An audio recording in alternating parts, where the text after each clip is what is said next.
രണ്ടാം തവണയും US പ്രസിഡന്റായി ഡൊണാൾഡ് ട്രംപ് ചുമതലയേറ്റ ശേഷം നേരത്തെ തെരഞ്ഞെടുപ്പ് പ്രചരണ വേളയിൽ പ്രഖ്യാപിച്ചതുപോലെ എല്ലാ വാഗ്ദാനങ്ങളും നിറവേറ്റുന്നതിനിടയിൽ ചില നടപടികൾ ട്രംപിന് തന്നെ തിരിച്ചടിയായിക്കൊണ്ടിരിക്കുകയാണ്.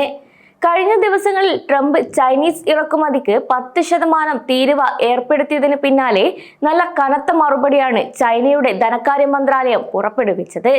അതായത് നിരവധി US ഉൽപ്പന്നങ്ങൾക്ക് തീരുവ ചുമത്തുന്നതായാണ് ഈ ഒരു പ്രഖ്യാപനം. ഇത് 0501 GMT മുതൽ പ്രാബല്യത്തിൽ വന്നതായി റോയിട്ടേഴ്സ് റിപ്പോർട്ട് ചെയ്തിട്ടുണ്ട്. കൂടാതെ ഇത് ട്രംപിന് കനത്ത തിരിച്ചടിയാണ് നൽകിയതും. ഇറക്കുമതി 10% തീരുവ ട്രംപ് ഏർപ്പെടുത്തിയതോടെയാണ് US ഉൽപ്പന്നങ്ങൾക്ക് തീരുവ ചുമത്തുന്നതായി ചൈന മറുപടി നൽകിയത്. കൂടാതെ ഫെബ്രുവരി 10 മുതൽ ഇത് പ്രാബല്യത്തിൽ വരുമെന്നും US കൽക്കരി, ദ്രവീകൃത പ്രകൃതിവാതകം എന്നിവയ്ക്ക് 15% താരിഫ് ബാധകമാവുകയും ഒപ്പം തന്നെ അസംസ്കൃത എണ്ണ, കാർഷിക ഉപകരണങ്ങൾ, ചില ഓട്ടോകൾ എന്നിവയ്ക്ക് 10%-ലധികം താരിഫ് ചുമത്തുമെന്നാണ് മന്ത്രാലയം അറിയിച്ചത്. തെരഞ്ഞെടുപ്പ് പ്രചരണ വേളയിൽ നൽകിയ വാഗ്ദാനങ്ങൾ നടപ്പിലാക്കുന്നതിനിടയിലാണ് ട്രംപിന് തന്നെ ചില നടപടികൾ തിരിച്ചടിയായിക്കൊണ്ടിരിക്കുന്നത്. ഇതോടെ ചൈനയിലെ ഏറ്റവും വലിയ സമ്പദ് വ്യവസ്ഥകൾ തമ്മിലുള്ള വ്യാപാര യുദ്ധം വീണ്ടും പൊട്ടിപ്പുറപ്പെട്ടതിനെ തുടർന്ന് ഡൊണാൾഡ് ട്രംപ് 10% തീരുവ ചുമത്തിയതിന് നിമിഷങ്ങൾക്ക് ശേഷമാണ് ചൈനയുടെ കുത്തക വിരുദ്ധ നിയന്ത്രണ ഏജൻസി ഗൂഗിളിനെതിരെ അന്വേഷണം പ്രഖ്യാപിച്ചത്. സ്റ്റേറ്റ് അഡ്മിനിസ്ട്രേഷൻ ഫോർ മാർക്കറ്റ് റെഗുലേഷന്റെ ഇന്നത്തെ പ്രസ്താവനയിൽ വ്യക്തമാക്കിയത് പ്രകാരം വിശ്വാസ വിരുദ്ധ ലംഘനങ്ങൾക്കെതിരെ ചൈന US ടെക് വീമനെ വെച്ച് അന്വേഷിക്കുമെന്നാണ് അറിയിച്ചിട്ടുള്ളത്.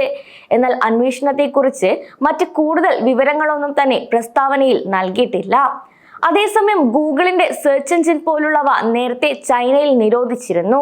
എന്നാൽ ഈ സംവിധാനം ഉപയോഗിച്ച് ചില പരസ്യദാതാക്കൾ പ്രാദേശിക പങ്കാളികളുമായി പ്രവർത്തിച്ചു വന്നിരുന്നു. അതുകൊണ്ട് ദേശീയ സുരക്ഷാ താൽപര്യങ്ങൾ സംരക്ഷിക്കുന്നതിനായി ടങ്സ്റ്റൺ, ടെല്ലൂറിയം, റുദീനിയം, മോളിബ്ഡിനിയം എന്നിവയുമായി ബന്ധപ്പെട്ട ഉൽപ്പന്നങ്ങളുടെ കയറ്റുമതി നിയന്ത്രണം ഏർപ്പെടുത്തുകയാണെന്നാണ് ചൈനീസ് വാണിജ്യ മന്ത്രാലയവും കസ്റ്റംസ് അഡ്മിനിസ്ട്രേഷനും വ്യക്തമാക്കിയത്.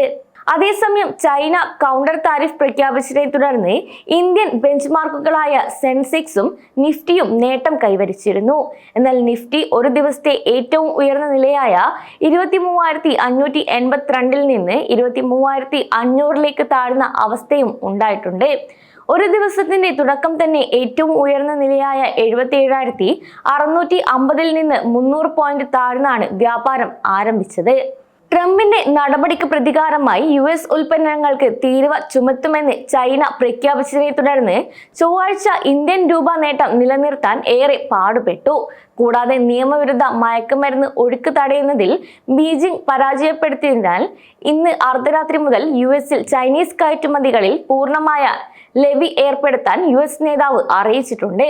മെക്സിക്കോയെയും കാനഡയെയും ബാധിക്കുന്ന ഉത്തരവുകളിൽ രാജ്യങ്ങൾ സമാനമായി പ്രതികരിച്ചാൽ താരിഫ് വർദ്ധിപ്പിക്കുമെന്ന പ്രതികാര വ്യവസ്ഥകൾ ഉൾപ്പെടുത്തിക്കൊണ്ടാണ് ഈ ഒരു കാര്യം വ്യക്തമാക്കിയത്. അതേസമയം ട്രംപ് ഷി ജിൻപിങ്ങുമായി ചർച്ച നടത്താൻ പദ്ധതിയിടുന്നതിനിടെയാണ് ബീജിംഗുമായുള്ള പുതിയ വ്യാപാര യുദ്ധത്തിന് തുടക്കമിട്ടുകൊണ്ട് എല്ലാ ചൈനീസ് ഉൽപ്പന്നങ്ങൾക്കും 10% തീരുവ ചുമത്തിയ US നടപടി പുറത്തു വന്നത്.